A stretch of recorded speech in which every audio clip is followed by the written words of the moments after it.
तर मित्रांनो, आपला पहिलाच ब्लॉग आहे. आपण निघालेलो तिरुपतीला. तिरुपतीचा ब्लॉग बनवणार आहोत. आपल्याला झालाय उशीर.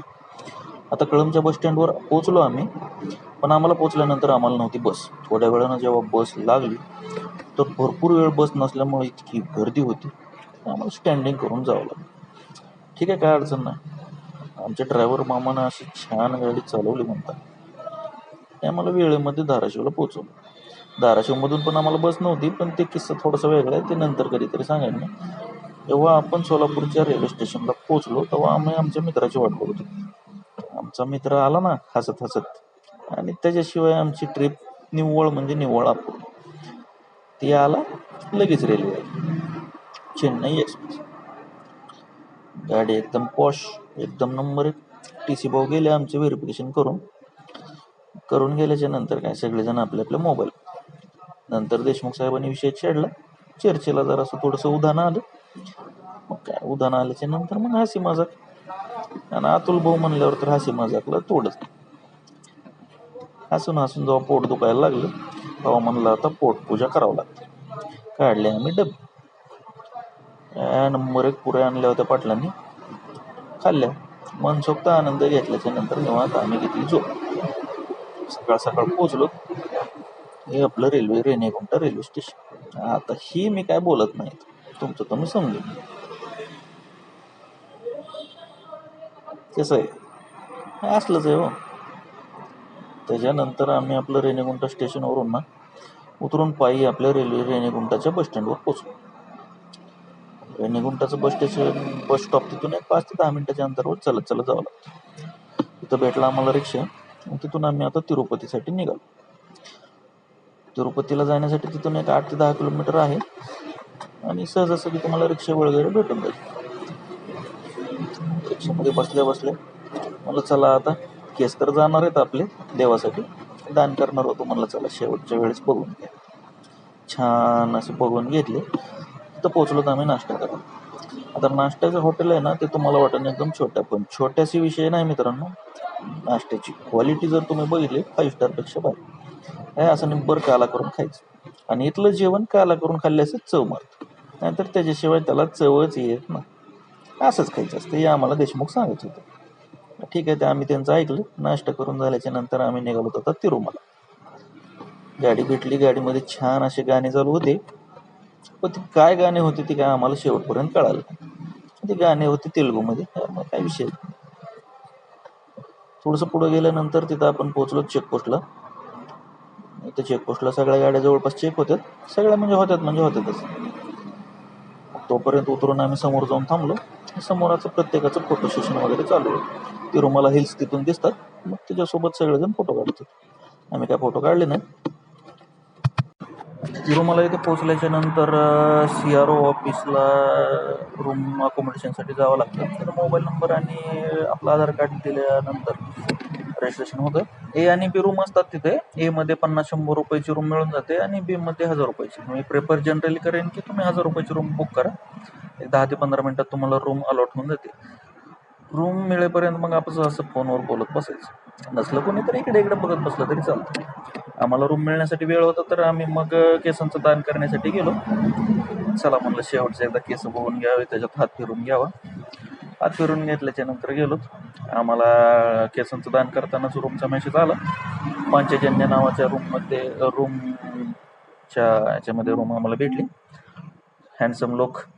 चालत गेलो आम्ही तिथे गेल्याच्या नंतर आणखीन एकदा तुम्हाला ॲडव्हान्समध्ये 1000 रुपये भरावं लागतात, आणि आपल्या रूमची 1000 रुपये, अशी 2000 रुपये तुम्हाला भरावे लागतात. रूम सोडताना तुम्हाला ते 1000 रुपये परत देतात. तर इथे आल्याच्या नंतर मग आणखीन एकदा रजिस्ट्रेशन प्रोसेस पूर्ण होते. ही आपली रूम इतकी छान आहे मित्रांनो. रूम एकदम छान. 3 बेड मिळतात तुम्हाला. इंडियन आणि कमोड असे टॉयलेट बाथरूम अटॅच मिळून जातात. रूमवर आम्ही आराम केला. तर आम्ही दुपारी जेवणासाठी खाली निघालो. अन्नप्रसादला जाण्यासाठी आम्ही निघालो होतो. तर शेजारी असं मार्केट. अन्नप्रसादला जाता चला म्हणलं तिरुपतीचं थोडंसं दर्शन करून, बाहेरून दर्शन करून फोटो वगैरे काढून मग तिकडे जाता येईल. आम्ही निघालो. वातावरण एवढं छान झालं होतं. पाऊस थोडासा रिमझिम चालू होता. फोटो वगैरे काढले आणि मग आम्ही पोहोचलो अन्नक्षेत्रात. अन्नक्षेत्रात जाण्याच्या आधी आणि जर इथं जाता आलं तुम्हाला तिरुपतीच्या दैवी वातावरणाचा आनंद घेत घेत आम्ही अन्नछत्राकडे गेलो. तर त्या अन्नप्रसादमध्ये गेल्याच्या नंतर तिथलं जेवण एकदम स्वर्गसुखाचा आनंद तुम्हाला त्या अन्नप्रसादातून मिळतो. भाविकांची गर्दी इतक्या प्रमाणात असते आपण सांगू शकत नाही. भात घेतला तो ऍडजस्ट करून घेतला. आता हे सांबर. आणि मित्रांनो आणखीन एकदा परत सांगतो, मी इथलं जेवण करायचंय ना तुम्हाला तर मस्तपैकी असं काला करून खायचं. काला करून खाल्लं तरच या जेवणाचा आनंद. सगळं झाल्याच्या नंतर आमचे झाले दर्शन. आता हा दुसऱ्या दिवशीचा व्हिडिओ आहे मित्रांनो, कारण त्या दिवशी परत मोबाईल अलाउड नसल्यामुळे टीटीडी देवस्थानमध्ये आम्ही तिथलं काही रेकॉर्ड करू शकलो नाही. दर्शन आमचे एकदम छान झाले. हा सकाळचा असा सुंदर असा नजारा रूम मधून दिसतो आपल्याला. रूम मधून आम्ही फ्रेश वगैरे होऊन मग परत दुसऱ्या दिवशी आणखीन एकदा अन्नप्रसादामध्ये सकाळचा नाश्ता करण्यासाठी जात होतो. तर जाता जाता ही सकाळची गर्दी, काही जणांचं दर्शन झालेलं होतं, काही जण दर्शन घेणारे नवीन भाविक आलेले होते. भरपूर भरपूर भरपूर गर्दी. पण तुमचं दर्शन इतक्या शिस्तबद्ध पद्धतीने होतंय, एकदम छान. तिथं जाताना आपण पाहू शकतो ही गर्दी. सकाळचं रम्य वातावरणामध्ये तिथला गोविंदा गोविंदा असा होणारा नाद मनाला एकदम प्रसन्न करून टाकतो मित्रांनो.